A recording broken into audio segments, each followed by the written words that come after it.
बिस्मिल्लाहिर्रहमानिर्रहीम। अस्सलाम वालेकुम। फ़हमी सिद्दीकी इन्वेस्टर मैनिया से आप तमाम दोस्त आप आपकी खिदमत में हाजिर है।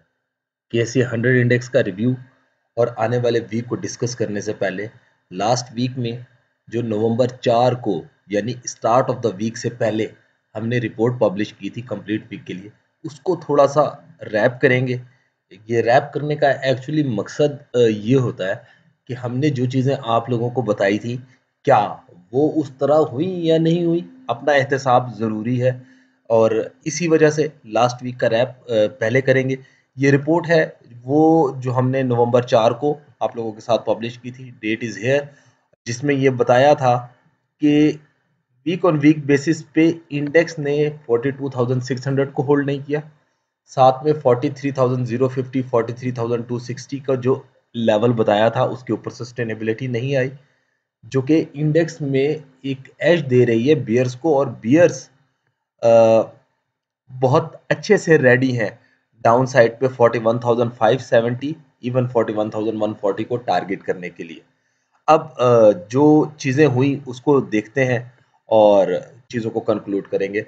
41,296 तक का हमने लो बनते हुए देखा। ऑलमोस्ट एक्सपेक्टेड बॉटम 41,140, 41,000 की इंपॉर्टेंट सपोर्ट टेस्ट होते हुए नजर आई, जबकि अपसाइड लिमिटेड रहा।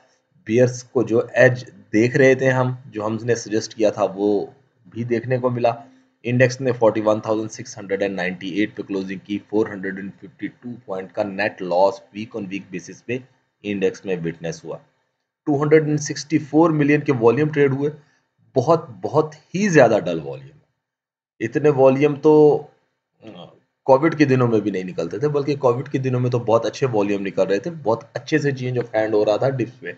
यहाँ पे तो डिप्स पे कोई बाइंग मिल ही नहीं रही। लास्ट डे भी मैंने एक एग्जांपल दी थी कि जब भी कहीं जेन्युइन लूट सेल लगी होती है और जेन्युइनली कोई प्रोडक्ट सस्ते मिल रहे होते हैं, तो इन्वेस्टर की, बायर की ये कोशिश होती है कि वो एक की बजाय दो ले ले और उस ही बेसिस पे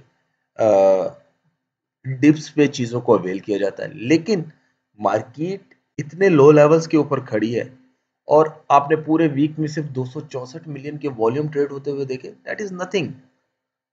जो कि इस बात की एक इंडिकेशन है कि मार्केट में for the time being dips के ऊपर स्टिल बाइंग इंटरेस्ट डेवलप नहीं हो पा रहा और इन्वेस्टर्स कॉशियस अप्रोच को अडॉप्ट किए हुए हैं। हैप्चुअल इन्वेस्टर मार्केट में काम कर रहा है। जो स्मार्ट मनी है, जो बेहतर से काम करने वाले लोग हैं, वो मार्केट में उस तरह इन्वॉल्व नहीं है। स्मार्ट मनी से मुराद बड़े इन्वेस्टर हैं। छोटे इन्वेस्टर का तो ट्रेड ही छोटी होती है ना, छोटे वॉल्यूम्स में काम करना होता है।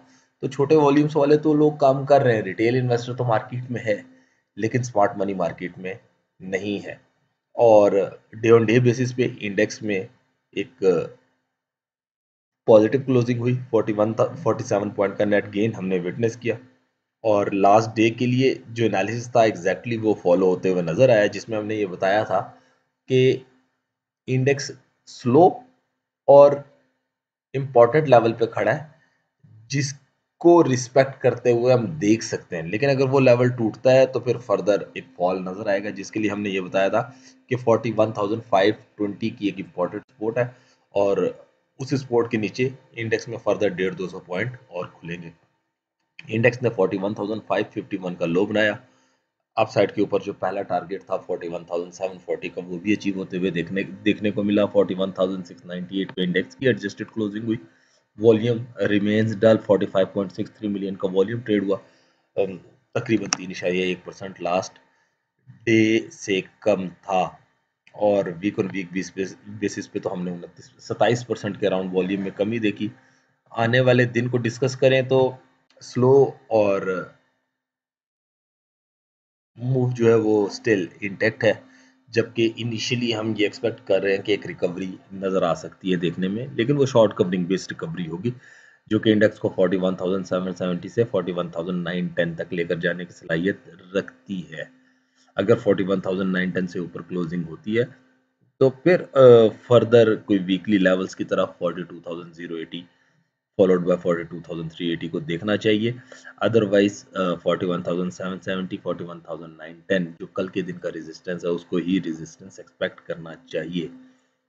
42,380 से ऊपर की क्लोजिंग वैसे हम वीक ऑन वीक बेसिस पे एक्सपेक्ट नहीं कर रहे, लेकिन अगर होती है और इंडेक्स 42,520 से आइडियली ऊपर सस्टेन करता है तो फिर 42,700 से 42,880 वाला लेवल हम वीकली बेसिस पे ओपन होता हुआ देख सकेंगे। जबकि डाउन साइड के ऊपर कल के दिन के लिए 41,500 41,520 एक सपोर्ट है।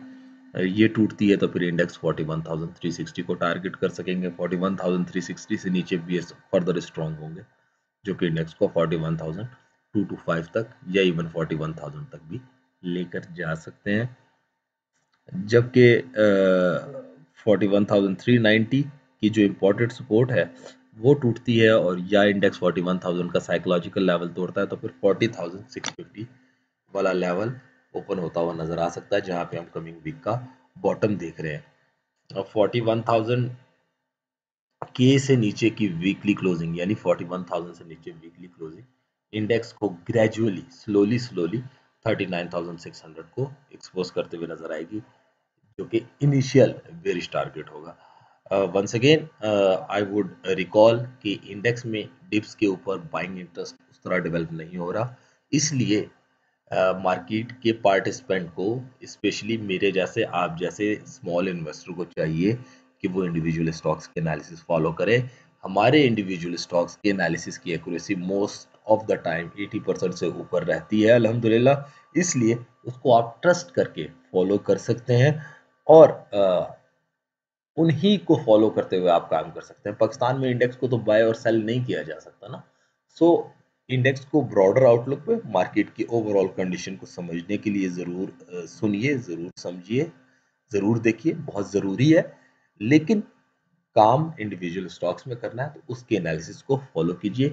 टेक प्रॉफिट्स के लेवल को जहन में रखिए, बाइंग एरियाज अच्छी स्पोर्ट्स को जहन में रखिए और अगर आप गलत होते हैं तो स्टॉप लॉस आपके जहन में होना चाहिए ताकि आपका कैपिटल वैनिश होने से बच सके, या एटलीस्ट आप बहुत बड़े या लॉन्ग टर्म इन्वेस्टर ना बने। लॉन्ग टर्म इन्वेस्टर के रेट आ जाते हैं सम टाइम, ऐसा नहीं है कि नहीं आते, लेकिन जितनी तकलीफ के बाद आते हैं वो सिर्फ वही बता सकता है जो लॉन्ग टर्म इन्वेस्टर है। इसलिए I would not like suggest कि लॉन्ग टर्म इन्वेस्टमेंट करनी चाहिए, लॉन्ग टर्म इन्वेस्टर में काम करना चाहिए। बाइंग करें, आपके जहन में है कि जी मैं एक स्टॉक है ABC, ये बाय करूंगा और मुझे इसके 30% 25% का टारगेट इसमें गेन मिलेगा तो आई वुड टेक एग्जिट। तो आप बस 30% बहुत होते हैं ना, एग्जिट लें। तो इसी तरीके से इस मार्केट में सरवाइव किया जा सकता है। अपनी दुआ में याद रखें। अस्सलाम वालेकुम वरहमतुल्लाह।